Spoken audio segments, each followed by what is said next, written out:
The early morning mist hung low over the sprawling military base, casting a gray haze across the rows of steel barracks and asphalt roads, and in the quiet stillness, the tension was already palpable as Sergeant Riley had seen the subtle nervous energy ripple through the ranks ever since the new female officer, Lieutenant Harper, had arrived, a woman whose reputation whispered through the mess hall and training grounds, spoken in awe and thinly veiled skepticism, because no one could quite believe that someone so young and slight could endure the relentless brutality of the drill instructors. Yet she had arrived with a precise calm that unsettled even the most hardened veterans, and on that fateful Tuesday, when the sun had barely begun to creep over the horizon, Colonel Danvers, a man notorious for his iron-fisted methods and temper that could snap a man into submission in seconds, noticed what he deemed a lapse in discipline during morning exercises and,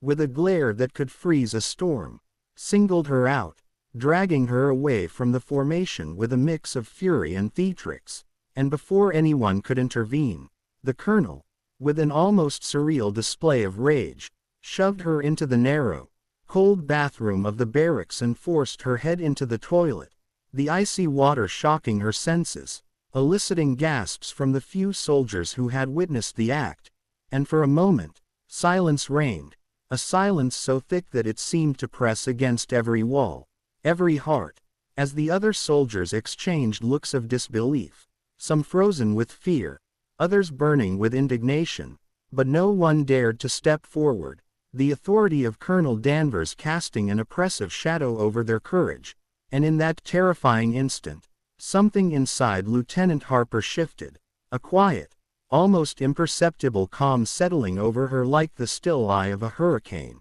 and as the colonel leaned back with a triumphant smirk, certain of his dominance, she felt a surge of clarity, an unwavering focus that sharpened her mind and steeled her body, and when she pulled herself free, her movements were deliberate, controlled, almost hypnotic, as if the humiliation had ignited an inner force the colonel could never comprehend, and she stood, water dripping from her hair, staring him in the eyes with a calm so piercing it unsettled him more than any scream or defiance could have. And then, without a word, she executed a series of actions so precise and rapid that the room seemed to slow around them, flipping the power dynamic entirely, first disabling the colonel's immediate ability to act with a tactical maneuver learned in specialized training few on the base even knew she had undergone, and then moving through the barracks with a calculated speed that left even seasoned soldiers in stunned awe, locking doors,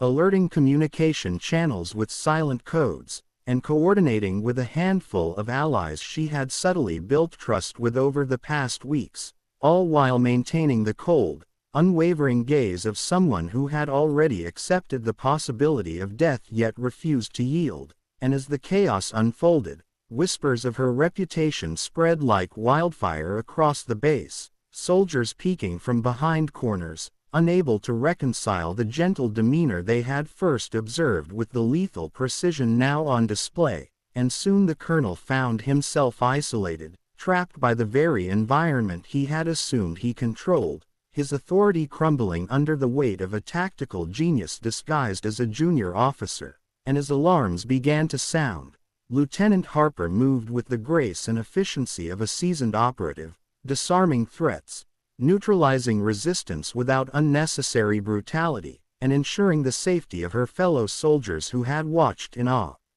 As one by one they realized that the woman they had underestimated was not just competent, she was extraordinary, and when the final confrontation came, face to face with the colonel, he lunged with the arrogance of someone convinced of inevitable victory, only to be met with a controlled counter that pinned him decisively, her voice calm, authoritative, and unwavering as she declared the chain of command temporarily suspended until higher authorities arrived, and in that single act, she not only saved lives but shattered preconceived notions about what strength looked like, leaving every soldier, veteran and rookie alike, staring in disbelief and awe at the quiet, soaked figure of Lieutenant Harper, the very image of resilience and calculated courage. And as the base slowly returned to controlled chaos, Stories of that morning began to circulate through the ranks. Tales of the officer who had been humiliated, who had faced the unthinkable,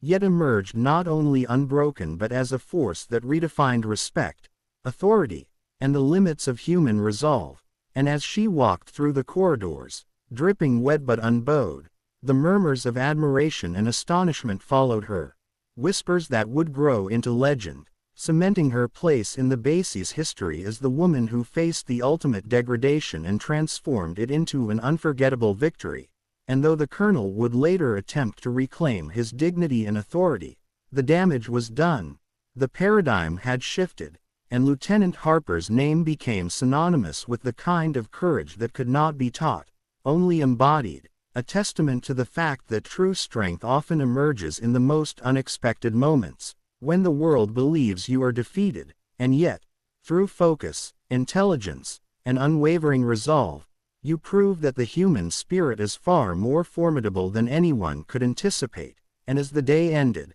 and the sun dipped below the horizon, casting the base in long shadows, soldiers continued to talk in hushed tones about what had happened, about the officer who had turned humiliation into triumph, and somewhere deep inside each of them, a seed of inspiration had been planted, a lesson they would carry forward about courage, strategy, and the quiet, unshakable power of someone who refuses to yield, forever changing the narrative of what it meant to serve, to fight, and to face the impossible with unwavering determination. As the dust settled and the echo of alarms faded into the heavy hum of the base, a new kind of tension took hold, one laced not with fear but with astonishment, as soldiers began to process the enormity of what had just unfolded. Lieutenant Harper standing at the epicenter of a storm she had not only weathered but mastered, her drenched uniform clinging to her as if marking the battle she had fought silently. The colonel seated on the floor, disoriented and stripped of his assumed dominance, realizing with a mix of disbelief and grudging respect that the very officer he had sought to humiliate had become the arbiter of discipline, her calm demeanor a stark contrast to the chaos that swirled around them. And the commanding officers who arrived minutes later were met with a scene that seemed almost surreal. Soldiers whispering in corners, some shaking their heads in awe, others cautiously nodding in recognition of her skill, as Lieutenant Harper methodically debriefed the situation, her voice steady, authoritative, and measured, recounting every tactical decision she had made, every calculated move to protect the lives of those under her charge. And as the higher command listened, the narrative began to crystallize, transforming from an act of humiliation into a demonstration of exceptional leadership, resilience, and strategic genius. And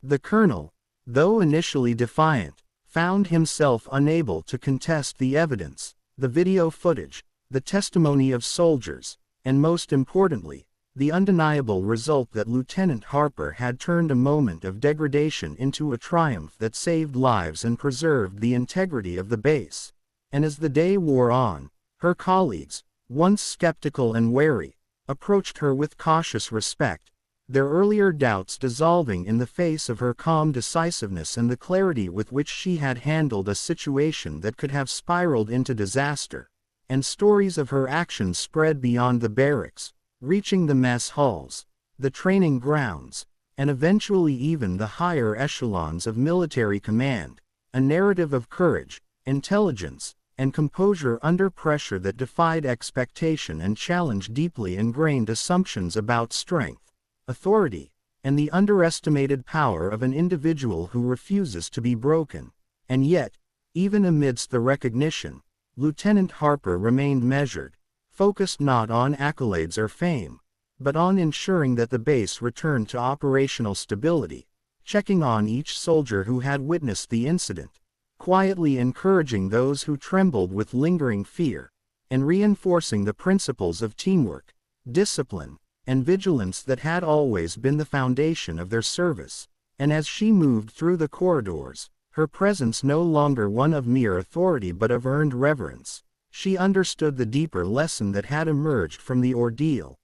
That true leadership is not asserted through fear or aggression, but through courage, intelligence, and the ability to act decisively when circumstances seem impossible, and in the following days, the dynamics of the base shifted subtly yet irrevocably, with soldiers finding renewed inspiration in her example, officers re-evaluating their methods, and even the colonel, forced to reckon with his own arrogance, adopting a grudging acknowledgement of her capabilities, the incident forever altering the hierarchy, the culture, and the collective consciousness of everyone who had been present. And in the quiet moments, when the sun dipped low and shadows stretched across the barracks, Lieutenant Harper would sometimes pause and reflect, not on the humiliation she had suffered, but on the transformation it had sparked within her. A fire of determination and clarity that no act of cruelty could extinguish, and as she prepared for the next mission, the next challenge, the base itself seemed to hum with a new energy, a mix of respect, awe, and a profound understanding that the ordinary could be transformed into the extraordinary when courage, intellect, and unwavering resolve converged, and the story of that day became legend, not because of the act of violence that had started it, but because of the brilliance, resilience, and humanity of a single officer who, when confronted with the unimaginable, rose above every expectation, reshaped the fate of a military base, and left an indelible mark on everyone who witnessed her rise, proving that even in the darkest moments, the human spirit can assert itself in ways that stun, inspire, and endure long after the echoes of fear have faded.